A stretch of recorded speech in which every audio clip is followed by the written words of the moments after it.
कोने कोने से प्रत्येक कई राज्यों के बच्चे यहाँ बैठे हैं। निश्चित रूप से आप अलग अलग संस्थानों से पढ़ रहे होंगे, पढ़ के आए हैं। आप वहाँ पर अलग अलग संस्कृति के लोग हैं, अलग अलग भाषा के लोग हैं, वो सब लोग यहाँ बैठे हैं।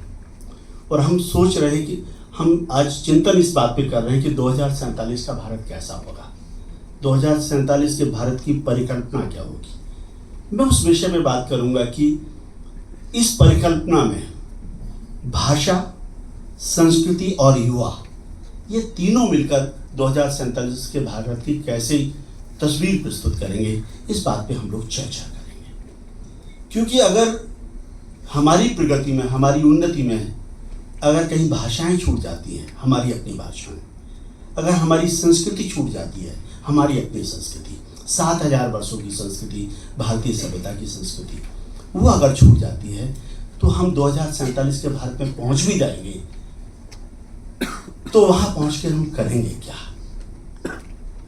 हमारा, जैसे अभी मेरे विद्वान वक्ताओं ने बताया कि युवा देश है, 2047 तक हम विश्व के युवा देशों में हिस्से होंगे। तो ये जो युवा यहाँ बैठे हुए हैं, अगर इनकी ऊर्जा को चैनलाइज नहीं किया जाएगा तो प्रदर्शन होंगे।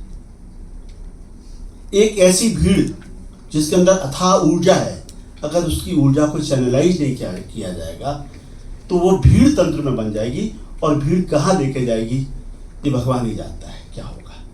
तो जरूरत है कि हम उनकी ऊर्जा को चैनलाइज करें, तो हम विकसित भारत के स्वप्न को बना पाएंगे, उसको स्वीकार कर पाएंगे, उसको सही विकसित भारत की परिभाषा में उसको फिट कर पाएंगे। हम लोग जिस जनरेशन के लोग हैं, मंच पे बैठे हैं, कमांडर साहब बैठे हैं, बाकी लोग बैठे हैं, हम लोग उस जनरेशन के लोग हैं जिसने देश को बहुत बदलाव में देखा है। जो लोग 60 साल के हैं, 65 साल के, 55 साल के, 70 साल के, 75, उन्होंने इतना बड़ा बदलाव देखा है देश के अंदर। बैलगाड़ी से चलने वाला व्यक्ति आज वंदे मातरम में जा रहा है, हवाई जहाजों में जा रहा है, सब जगह जा रहा है। एक बहुत बड़ा बदलाव हुआ है देश के अंदर। लेकिन संस्कृति और भाषाओं के क्षेत्र में हम कहीं ना कहीं पिछड़ रहे हैं। अभी साहब ने कहा था कि वो वृद्धाश्रम की बात की थी, मुझे याद आ रहा है। एक छोटी सी कहानी आपको सुनाता हूँ, बहुत छोटी सी।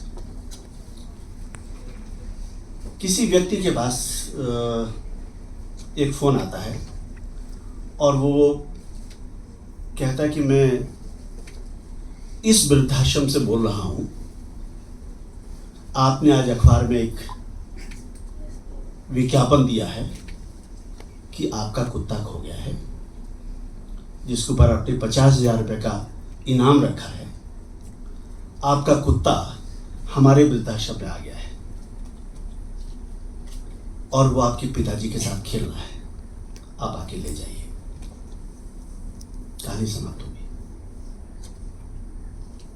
हम बहुत पढ़ लिख रहे हैं, बहुत ऊंचे पदों पर जा रहे हैं,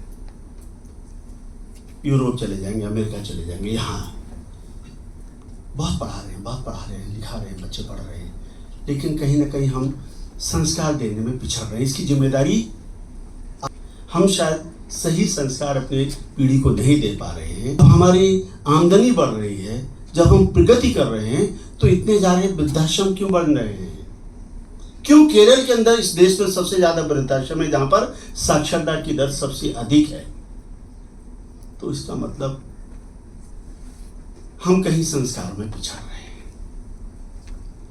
तो बिना संस्कारों के, बिना संस्कृति को समझे, बिना अपनी भाषा से जुड़े, बिना भाषा से जुड़े हम अपनी संस्कृति से नहीं जुड़ सकते।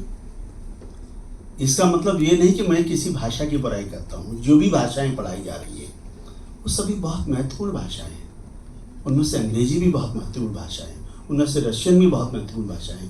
पूरे विश्व के अंदर 7000 से ज़्यादा भाषाएं हैं और भाषाओं के ऊपर गंभीर संकट है।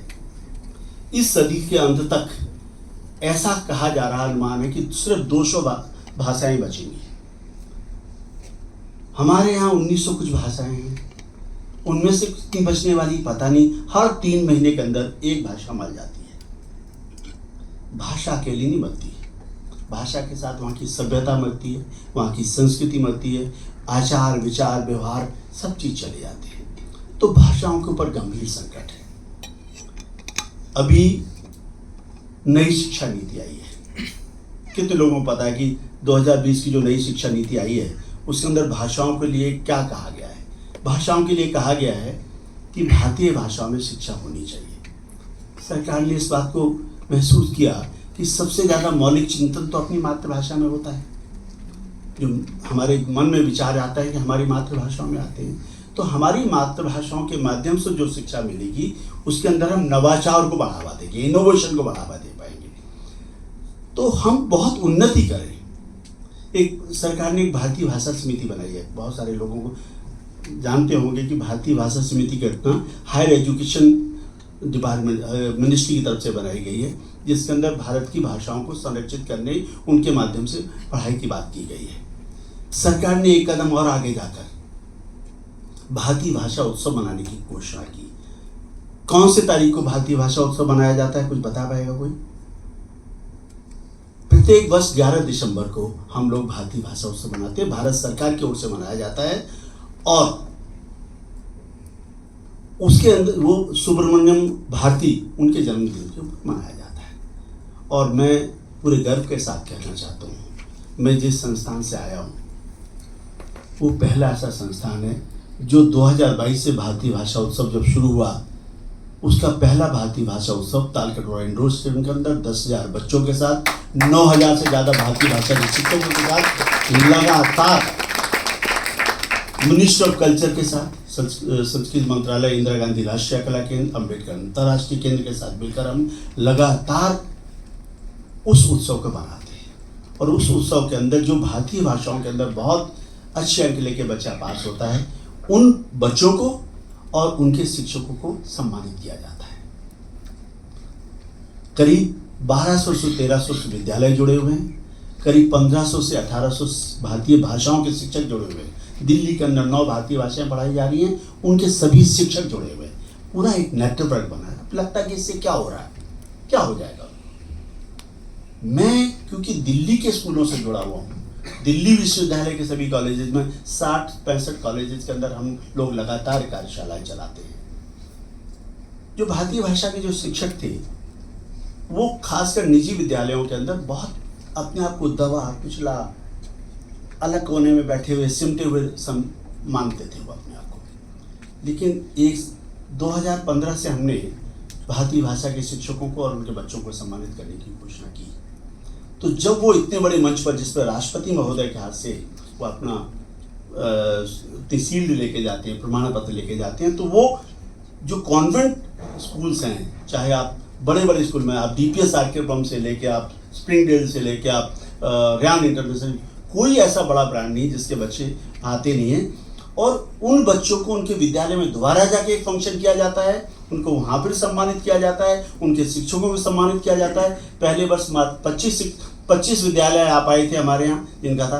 पिछले वर्ष इंदिरा गांधी राष्ट्रीय कला केंद्र के साथ मिलकर हमने जो अम्बेडकर अंतर्राष्ट्रीय केंद्र जनपद में किया, उसमें 317 विद्यालय, 317 स्कूल्स के बच्चों ने 10,000 से